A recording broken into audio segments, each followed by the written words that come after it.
அஸ்ஸலாமு அலைக்கும். வாங்க பிஸ்மில்லா. இன்றைக்கி பருப்பு வடைக்கு சின்ன வெங்காயம், பெருஞ்சீரகம், கொஞ்சம் மிளகு, கொஞ்சம் ஜீரகம், வரமிளகா, கொஞ்சம் பெருங்காயம், அப்புறம் பூண்டு, இஞ்சி, கருவேப்பிலை, தேவையான அளவு உப்பு போடணும். பாருங்க சுட்டு வச்சுருக்கிறேன். இப்போ நான் எண்ணெயில் போட போகிறேன். இன்னும் சுடணும் பாருங்க.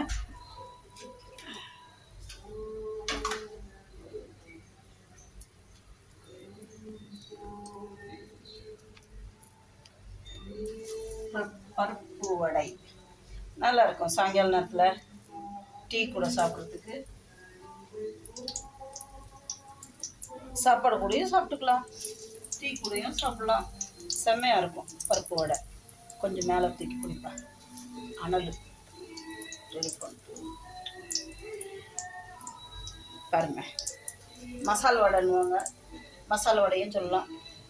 பழைய காலத்து மாடலில் சொன்னோன்னா பருப்பு வடை. ஆனால் இப்படி பருப்பாக தெரியணும், அப்போ தான் சூப்பராக இருக்கும், செம்மையாக இருக்கும். வாங்க இங்கே பாருங்கள், நீங்களும் பருப்பு வடை சாப்பிடுங்க. வாங்க, சாயா கூட ரெடி பண்ணிவிட்டு கூப்பிட்றேன். எல்லாம் சாப்பிட்டுட்டு போங்க. பிடிச்சிருந்தா ஷேர் பண்ணுங்கள், சப்ஸ்கிரைப் பண்ணுங்கள், லைக் பட்டனை ப்ரெஸ் பண்ணுங்கள். ஓகே.